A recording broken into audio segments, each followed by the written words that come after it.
bem, então hoje eu trago-vos um bocadinho do que foi o meu projeto de doutoramento, que trabalhei então com estes vídeo resumos, com estes vídeo abstracts. Vou-vos começar por falar um bocadinho de que ferramentas audiovisuais é que existem hoje para comunicar ciência. Depois abordamos então os vídeos de ciência e no final falo um bocadinho do meu trabalho e depois espero então que possamos todos discutir e que eu possa responder a todas as vossas questões. Antes de iniciarmos a apresentação propriamente dita, queria-me apresentar muito rapidamente e falar um bocadinho sobre o meu percurso. Eu sou natural de Grândola, que é uma vila no litoral alentejano. Estive lá até aos meus 18 anos, nasci, cresci lá e depois, eh, quando acabei o secundário, vim para a Universidade de Coimbra tirar então a licenciatura em Biologia. Fiz um estágio na altura em ecotoxicologia terrestre, onde trabalhei então com estes animais, com estes isópodes, nós conhecemos como bichos da conta, trabalhei com eles nesta área da ecotoxicologia terrestre. Depois, um bocadinho cansado das ciências naturais, decidi experimentar um ano de pós-produção audiovisual em Lisboa, na Restart, que é o Instituto de Criatividade, Artes e Novas Tecnologias. Como eu também gostava muito de cinema, então tirei este curso onde aprendi as técnicas de como editar, de como montar um filme. Depois, um bocadinho desiludido com esta área, voltei às ciências naturais e fui tirar então o mestrado em qualidade e gestão do ambiente, desta feita em Évora, onde a minha tese se focou no biogás. Depois disso, comecei então a trabalhar como monitor no Centro Ciência Viva do Lousal. O Centro Ciência Viva do Lousal faz parte da Rede Nacional de Centros de Ciência Viva, são atualmente mais de 20 centros no continente e nas ilhas, e eu fiz parte da equipa fundadora deste centro e foi aqui que tomei então conhecimento com a comunicação de ciência. E como foi uma área que realmente me apaixonou, eu decidi experimentar e comecei o doutoramento em Ciências da Comunicação no ISCTE. Infelizmente não o consegui acabar, mas fiquei com o diploma de Estudos Avançados em Comunicação. E em 2016 saio então do Centro de Ciência Viva do Lousal, regresso a Coimbra para fazer então comunicação institucional e trabalhar no Gabinete de Comunicação e Gestão de Ciência do Center for Functional Ecology da Universidade de Coimbra. É um centro que atualmente, agora na última avaliação da FCT, conta com 421 membros, 10 grupos diferentes. Somos um centro mesmo de banda larga, é um desafio enorme fazer comunicação de ciência num centro assim tão multidisciplinar e tão grande. Temos desde temáticas como ecossistemas terrestres, ecossistemas marinhos, qualidade do solo, temos um grupo de história, territórios e comunidades, temos toda a parte das sociedades, ciências sociais, temos também antropologia forense, ou seja, somos mesmo muito, muito multidisciplinares e isso é um desafio extra no meu trabalho. E em que é que consiste o meu trabalho diário neste gabinete? Eu faço Eu atualmente, este gabinete conta só comigo, tenho uma colega minha que trabalha na parte da gestão, mas comunicação sou só eu, e o que eu tento fazer é então a articulação entre toda a comunicação interna, entre os investigadores, toda a comunicação para dentro do centro e depois toda a comunicação que vai também para fora, ok? Dou apoio aos investigadores em tudo o que eles queiram divulgar, se precisam de ajuda em algumas tarefas relacionadas com projetos, se precisam de ajuda a escrever uma nota de imprensa sobre um artigo científico, se precisam de apoio na construção de pósteres, flyers, se precisam de acompanhamento, por exemplo, numa ida a uma feira, a um certame, etc. Tento prestar todo esse apoio. Depois faço também a dinamização e gestão das plataformas digitais. O CFE neste momento tem um site oficial e depois temos Facebook, LinkedIn, Instagram e o canal de YouTube. Faço também a gestão destas plataformas. Tento estar também em contacto estreito com os gabinetes de imprensa, nomeadamente o gabinete de imprensa da faculdade, é com quem nós costumamos trabalhar mais. E é um bocadinho este o meu trabalho diário. É um trabalho de facto com muitos chapéus e uma coisa que eu gosto muito neste trabalho é que nenhum dia é igual. Nós podemos tentar programar muito a semana, nós temos, claro, aquela estrutura base do que temos que pôr cá para fora, de todas as notícias que temos que produzir e comunicar, mas é um trabalho muito estimulante porque vão aparecendo sempre novos desafios. Por exemplo, há 2 anos trabalhámos com a Bienal de Fotografia do Porto, numa residência artística que tivemos num dos nossos laboratórios, ou seja, as possibilidades são imensas. E se vocês depois tiverem alguma questão sobre comunicação de ciência e sobre o que é trabalhar num gabinete de comunicação, digam por favor. Eu também neste momento faço parte da direção da Rede Nacional de Comunicação de Ciência, da SciComm-PT, e posso-vos dar, podemos falar um bocadinho sobre todas as vossas questões em relação a esta área. Passando então para o que nos trouxe aqui, mais concretamente, que foram então os vídeos de ciência, começar por dizer que a popularização da ciência e a disseminação da mesma sempre se associou muito ao formato tradicional, ao artigo científico, e ainda hoje as métricas vão muito bater às publicações.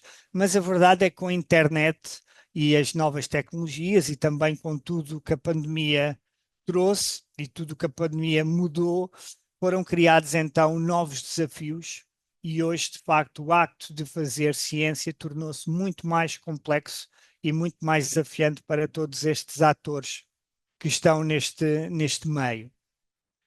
E as imagens encontram-se então no centro desta lógica, são ferramentas essenciais para a comunicação, são parte da nossa identidade cultural em todas as áreas, incluindo então a ciência. E tem sido usado, o audiovisual tem sido usado desde muito cedo para documentar a investigação como ferramenta educacional e como forma também de disseminar a nossa ciência. Eu pus aqui um pequeno GIF da Plate 626, de uma série que se chama Animal Locomotion, é de um fotógrafo que é o Edward Muybridge.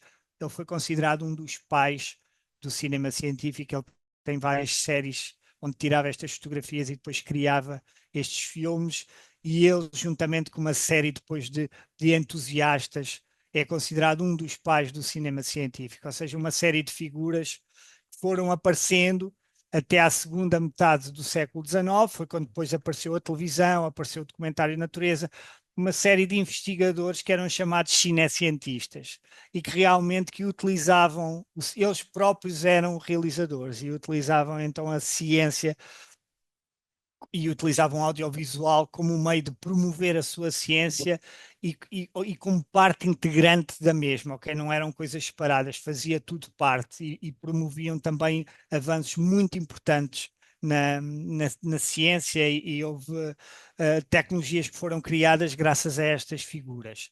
E hoje este potencial foi então reforçado e nós hoje voltamos a ter então um bocadinho esta figura do investigador que já consegue e que quer ter algumas valências para fazer os seus próprios filmes e para utilizar o audiovisual como parte integrante da sua ciência.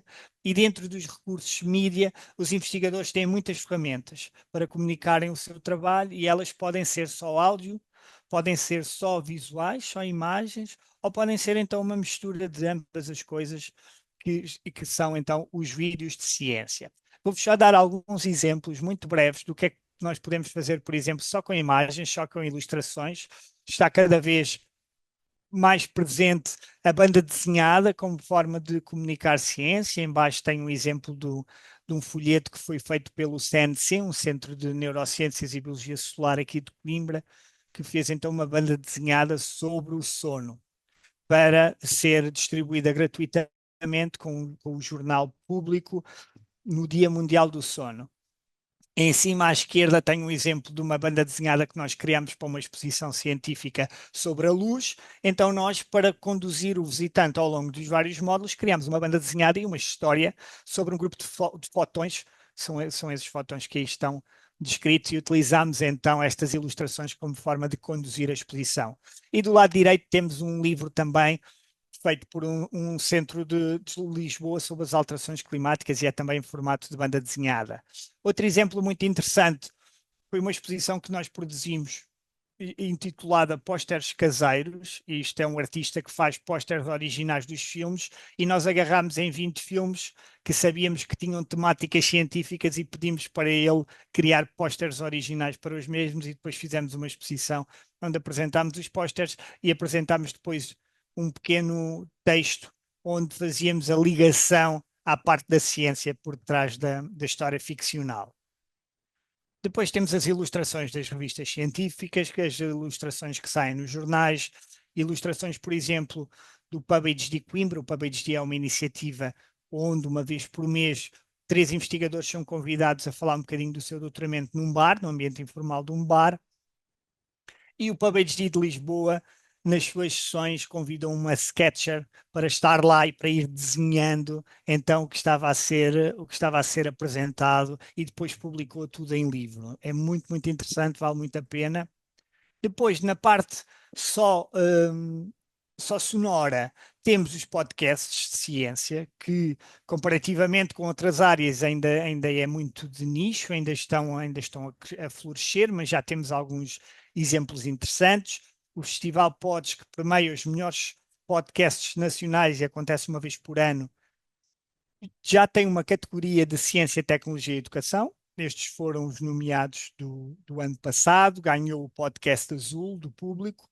E depois temos outros exemplos, como por exemplo o 90 Segundos de Ciência, o ScienceCast, o Ciência Pop ou 45 Graus, que é um podcast mais abrangente, mas que também tem muitos episódios dedicados à ciência. E depois chegamos então ao vídeo de ciência, e nós podemos definir então o vídeo online de ciência como um conteúdo audiovisual curto, que pretende chegar a uma audiência vasta, utilizando recursos que permitam de alguma forma desmistificar e desconstruir conceitos científicos, sempre mantendo o rigor e a precisão, ok? Não existe um molde definido, uma vez que se caracteriza por um sem número de formatos e uma crescente mistura de géneros, e funciona muito então nesta lógica de ser fácil de criar, ser fácil de distribuir, de não precisarmos de muitos meios e de não estarem ligados muitos custos à produção de um filme destes. Funciona numa lógica low cost e depois terem uma grande capacidade de serem distribuídos por muitas plataformas e também nós temos uma grande flexibilidade de os produzir a nível de formatos e de conteúdos. Os vídeos de ciência podem ser videoblogs, chamados vlogs, que no fundo são os herdeiros dos blogs de ciência. Os blogs de ciência acabaram por desaparecer e deram então lugar a estes vlogs, que por norma são canais de vídeo e séries de vídeos onde tem um apresentador a discutir um assunto científico. Podem ser vídeos protocolares, onde pretendem ensinar-nos então uma metodologia específica, vídeos palestra, onde há uma conferência gravada com qualidade, quer do som, quer da imagem, como por exemplo as TEDx, os audio slides, que são apresentações narradas, como por exemplo o vídeo que nós estamos hoje aqui a filmar, deu a narrar esta apresentação, e depois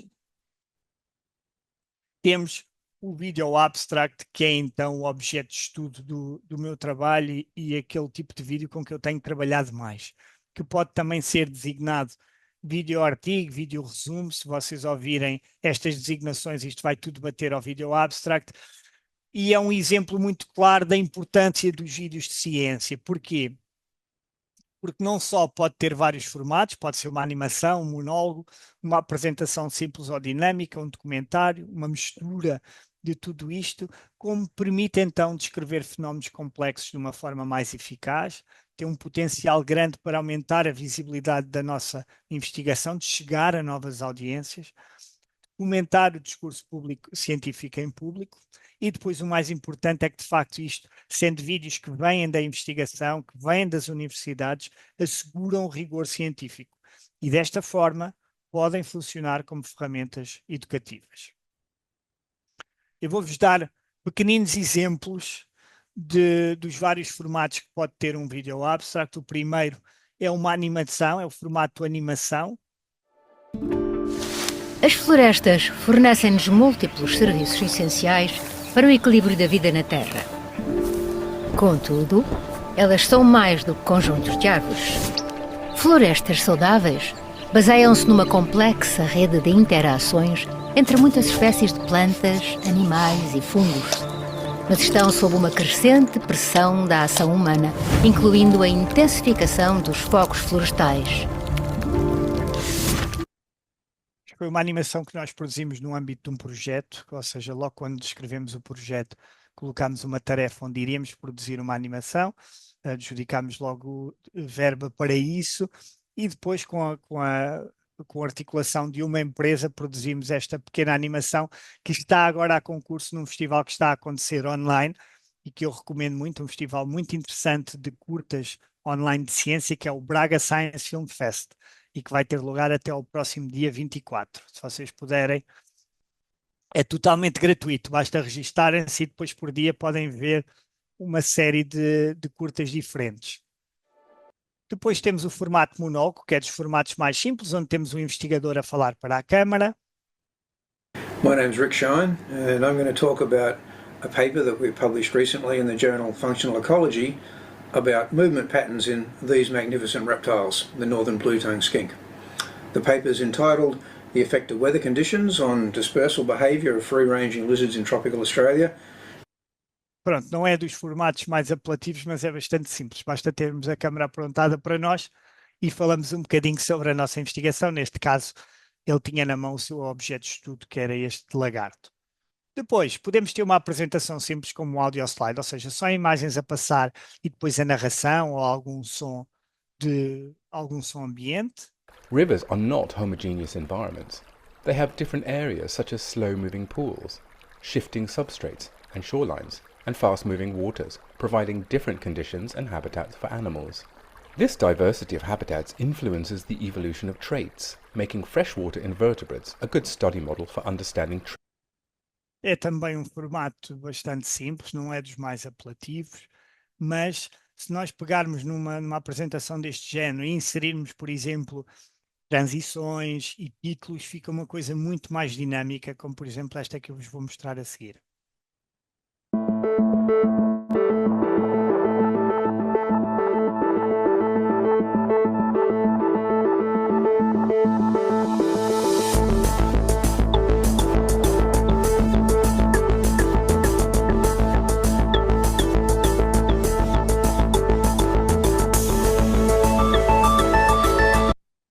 Continuamos a ter aqui maioritariamente imagens, mas depois ao adicionarmos música, transições e títulos, todo o vídeo ganha uma nova vida, um novo interesse e uma nova dinâmica. Por isso, às vezes, é mais fácil do que nós pensamos dar dinâmica a este tipo de conteúdos. Depois temos o estilo documentário, que é o estilo que vem então da tradição televisiva e que nós conhecemos de todos os documentários, a maior parte deles de natureza. From background in spite of very small distances. The structure of their echolocation calls is perfectly adapted to hunt close to vegetation. The team has set up harp traps, which are the best suited to capture these bats. Sometimes there are only one or two bats caught in the trap. Pronto, normalmente temos imagens do terreno, das espécies em questão, temos sempre um narrador com uma boa voz a nos contar uma história, o que é que está a ser feito muitas vezes do campo até ao laboratório. E depois podemos ter uma mistura de vários estilos, ou seja, podemos ter, imaginem, imagens do campo e um estilo documental e depois ter também o próprio investigador a falar connosco, como se fosse um monólogo, mas em formato entrevista. Podemos ter pequenas animações e fica algo deste género. Animal pollination to increase their production or their fruit quality. We also know that pollinator-dependent crops are increasing significantly over the last decades. Thus, pollination assumes an important role, being a biodiversity-dependent service that is crucial for food provisioning. Pollinators' decline as a result of major global drivers constitutes a threat to pollination services supporting food production. Pronto, isto foi um vídeo abstract que nós produzimos sobre o déficit de polinização no kiwi. Tentámos fazer então uma mistura de vários formatos, desde o documentário, passando então pelo monólogo, um bocadinho de animações, também pôr música e criar aqui uma certa dinâmica no vídeo. Eu depois, no final, posso-vos enviar os links de todos estes vídeos, se vocês tiverem interesse. Pronto, e agora passava então para o meu trabalho. Vou-vos falar um bocadinho sobre o que fiz e as conclusões a que cheguei. O meu trabalho intitulava-se então Comunicar Ciência através do vídeo, a utilização dos video abstracts na disseminação e na aprendizagem das ciências. O que eu fiz foi tentar perceber que video abstracts é que existem nas áreas da ecologia e ciências do ambiente e depois, com essa categorização e com esse inventário, produzir 2 video abstracts meus e tentar perceber como é que eles funcionariam no ambiente académico, entre investigadores e outras figuras relacionadas com a produção audiovisual e também como é que eles funcionariam enquanto ferramenta educacional. O meu trabalho dividiu-se em 3 grandes etapas. Comecei por fazer uma categorização dos video abstracts, ou seja, tentei perceber o que é que existe. Fui à procura das revistas de ecologia, tentar perceber o que é que existia. Depois passei para uma fase de caracterização dos video abstracts e depois, por fim, fiz a exploração do video abstract enquanto ferramenta educacional com alunos do secundário e com professores também. E, no entretanto, produzi 2 video abstracts originais. Um deles é aquele certo que vocês viram do déficit de polinização do kiwi. Como eu vos estava a dizer, a primeira fase do meu trabalho consistiu então em tentar perceber o que é que havia, vamos descobrir, fui completamente à descoberta, foi um trabalho muito exploratório, então eu escolhi as 40 revistas científicas em ecologia que tinham maior fator de impacto. Constatei que apenas 5 destas revistas tinham video abstracts, então tive que alargar a minha amostra e escolhi mais 24 revistas de outras áreas, como ciências biológicas, mas que tinham subsecções de ecologia. Então cheguei a um corpus de análise de 171 vídeos, 17 canais de vídeos, 29 revistas científicas e 7 editoras, e tentei categorizá-los de acordo com um conjunto de métricas que eu criei. De seguida, o que é que eu fiz? Desses 171 vídeos, escolhi 21 vídeos que achei representativos. Fiz uma amostra de 21 vídeos representativos daquele corpus de análise inicial. E depois mostrei estes 21 vídeos a um painel de especialistas, de 30 especialistas, das áreas de investigação, gestão e comunicação de ciência, marketing e design e educação, ou seja, áreas que estavam de alguma forma associadas ao ciclo de vida de produção de um video abstract. E depois, entre outras coisas, eles viram, cada um deles viu os 21 video abstracts e depois tinham que responder a um questionário onde, entre outras coisas, nos diziam que tinham que classificar os vídeos de 0 a 10 e depois tinham que dizer o que é que mais gostaram e o que é que menos gostaram no vídeo. De seguida, fiz uma análise de conteúdo de todos estes temas. Como eu vos tinha dito também, no entretanto, ao longo do trabalho, fui produzindo 2 video abstracts originais que foram sendo inseridos também nas várias etapas do trabalho. O primeiro vídeo foi sobre a aquacultura, sobre a molécula de glicerol como uma alternativa às dietas para peixe, uma alternativa mais barata, porque as dietas para peixe são muito, muito caras, é um problema. Então este trabalho discutia um bocadinho isso, fizemos este vídeo, que está disponível no canal do Centro, no YouTube, e que tem cerca de 4 minutos e com um tempo médio de visualização de 1 minuto e 46, ou seja, uma percentagem média de visualização menor que 50%. Nós depois na discussão podemos falar um bocadinho sobre isto, sobre como é que conseguimos de facto fazer com que as pessoas vejam os nossos filmes de uma ponta à outra, vejam os nossos filmes todos, vejam os nossos filmes até ao fim. O segundo vídeo foi então dedicado ao déficit de polinização, um vídeo um bocadinho maior, cerca de 5 minutos, e com uma percentagem média de visualização menor, e que está também disponível no canal de YouTube do Centro. Todos estes vídeos respeitaram então uma série de passos desses que foram publicados na revista Frontiers in Communication como uma espécie de guia de boas práticas de produção de um video abstract. Então, o que é que nós começamos por fazer quando queremos produzir um vídeo abstract? Começamos por selecionar o artigo, temos que pensar que artigo é que vai sair, convém que seja um artigo recente e se for possível, tentar juntar a data de lançamento do artigo com a data de lançamento do vídeo, às vezes é muito difícil. Qual o tópico, se é um tópico premente, se é um tópico apelativo para as pessoas, se conseguimos fazer a ligação aos problemas da sociedade. E depois, claro, se os investigadores estão ou não interessados, não é, em colaborar connosco e em fazer parte deste processo, porque isto tudo é um trabalho colaborativo, está bem? Temos que trabalhar cada vez mais em rede. Depois passamos para a escrita do guião. Normalmente nós utilizamos a fórmula das 6 questões, que faz com que as respostas a 6 questões específicas sejam a primeira versão da nossa narração. Ou seja, nós temos uma série de perguntas, que é: qual é o problema, porque é que ele é um problema, o que é que se está a fazer enquanto investigador para resolver este problema, o que é que descobriram, quais foram os resultados, as principais conclusões e depois o que é que se vai fazer a seguir, ou seja, quais são os próximos passos para aquela investigação. Respondendo a estas 6 questões, nós temos um rascunho da primeira versão da nossa narração e depois podemos começar a trabalhar a partir daí.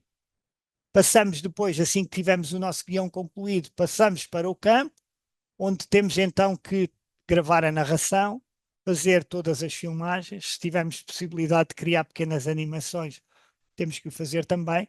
E depois todas as imagens que nós não conseguirmos ir ao campo captar, temos que ir buscar a repositórios ou pedir a colegas que tenham estas imagens. E às vezes este trabalho de procura de imagens acaba por ser dos trabalhos que nos consome mais tempo, ok? Procura de imagens, procura de música. Muitas vezes, às vezes, perguntam-me se eu consigo ajudar na criação de um pequeno banner, num póster, e eu pergunto sempre se tenham já uma imagem, porque se tiverem uma imagem, eu se calhar numa hora consigo fazer, mas se não tiverem uma imagem, eu vou se calhar perder uma manhã, uma tarde ou mesmo um dia só à procura da imagem ideal. Depois de termos todas as nossas filmagens e todo o nosso material, passamos para a parte de edição de vídeo, onde temos que organizar o nosso material, escolher o nosso programa de edição. Há muitos programas pagos, como por exemplo o Adobe Premiere, e depois há soluções gratuitas muito boas. Eu costumo utilizar um programa que é o Itfilm Express, que é uma alternativa muito boa para fazer edição de imagem de forma gratuita. E no final temos que pensar então numa estratégia de disseminação do nosso filme nas redes e noutros locais que nós achemos importantes. Ou seja, é fundamental vocês, antes de avançarem para o vosso filme, pensarem quem é que é o meu público. Não há público geral. Quem é que é o meu público? Quem é que eu quero que veja o meu filme e como é que eu vou fazer que eles o vejam? Isto é fundamental, está bem? Chegar ao público-alvo. Depois desta parte de produção de imagem, trabalhei então com 6 turmas de alunos do ensino secundário. Eu tinha programado um desenho experimental muito diferente, presencial nas escolas, mas foi na altura do Covid, tive de fazer tudo online. Fiz então um questionário online dividido em 3 partes e depois fiz 2 versões. Dividi estas turmas em 2 grupos. Uma versão onde os alunos liam o resumo escrito e viam o primeiro vídeo, e depois uma segunda versão onde os alunos apenas viam o resumo escrito para perceber se existiam ou não diferenças. E depois falei também, fiz 6 entrevistas a professores de Biologia e Geologia, a estudantes do mestrado em ensino de Biologia e Geologia no 3º ciclo do ensino básico e secundário da Universidade de Coimbra. Fiz então entrevistas semi-estruturadas, onde falámos um bocadinho da utilização dos vídeos de ciência, se os professores costumavam utilizar vídeos de ciência e de que forma é que eles podiam ser utilizados na sala de aula. Depois mostrava o vídeo, o segundo vídeo que eu produzi, e depois discutíamos um bocadinho de estratégias para implementar aquele vídeo enquanto ferramenta educativa. Tentar perceber se, na opinião dos professores, se era ou não possível e como. As principais conclusões que eu cheguei depois destas 3 fases de trabalho foi que um vídeo abstract em ecologia e ciências do ambiente, um vídeo abstract nestas áreas, deve ter imagens reais que consigam contar a nossa história, deve ter pequenas animações para explicar conceitos mais complexos, deve ser narrado e contar com a presença dos investigadores. É muito importante os investigadores estarem presentes, também para desconstruir um bocadinho preconceções que nós temos e que ainda estão muito enraizadas do que é um cientista e de onde é que o cientista trabalha e transmitir essa ideia que os investigadores e investigadoras são pessoas comuns como nós. Ter um bom som, isto é muito importante, não se esqueçam, se puderem, apostem, se só puderem apostar numa coisa, apostem mais no som do que na imagem. É melhor um vídeo com uma imagem mais fraca, mas um som bom, do que o contrário. Quando eu perguntei ao meu painel de especialistas o que é que eles gostavam mais, ninguém falou do som e havia vídeos com um som bastante bom. Quando eu perguntei o que é que gostavam menos, todos apontaram os vídeos com o som mais fraco. Por isso é daquelas coisas que nós não damos muito valor, mas que se o vídeo tiver o som fraco, nós não perdoamos, está bem? Depois é importante que o vídeo seja curto, claro, objetivo, criativo, dinâmico, informativo, que produza um recurso para os centros de investigação. Cada vez mais os centros de investigação que se encontram mais ou menos a meio desta pirâmide institucional, onde está a universidade em cima e as universidades cada vez mais interessa é fazer comunicação institucional. Eu acho que cabe cada vez mais, e isto já está estudado, os centros a trabalhar esta interface com as audiências, ok? Então estes recursos podem ser muito importantes nessa tarefa. E pode também ser usado então como uma estratégia educacional na sala de aula, criando novos pontos de ligação com a academia. E depois, por fim, como eu estava a dizer há pouco, isto tem que ser um processo colaborativo entre comunicadores, investigadores e produtores audiovisuais, está bem? Todos têm o seu papel e é muito importante que todos colaborem para o mesmo fim. No futuro, era importante que se criassem programas que financiassem, então, a produção, implementação e reconhecimento dos videoapps. Será que os videoapps tivessem sempre, então, ligados à criação e à escrita dos projetos científicos, por exemplo, e que houvessem projetos específicos para videoapps? Será que... Porque o que eu noto, e podemos discutir agora quando tivermos as perguntas, é que muitas vezes estes vídeos, como estão sozinhos e como não funcionam numa lógica de série, não conseguem criar comunidades e não conseguem de facto criar impacto e não conseguem chegar às pessoas, ok? Então era importante haver financiamento para criarmos um volume grande deste tipo de conteúdos. É importante também explorar novos temas, novos formatos, criar medidas de disseminação para o nosso público-alvo, abrir a porta a novos intervenientes, ou seja, os video abstracts não precisam de estar numa ponta do rigor científico e serem completamente aborrecidos. Podemos nos aproximar do formato vlog, podemos nos aproximar de youtubers de ciência, apesar de em Portugal não existirem muitos, mas podemos nos aproximar dessa vertente mais do entretenimento e tentar, através dessas figuras, chegar então a novas audiências e depois criar uma estratégia educacional e promovendo workshops participativos com os alunos, onde os alunos possam produzir os seus próprios video abstracts e tentar perceber também um bocadinho a visão deles, o olhar deles, não é? Que formato é que eles escolhem? Será que escolhem um formato 16:9 ou preferem fazer um vídeo na vertical de 20 segundos? Ou seja, há aqui questões muito interessantes por explorar.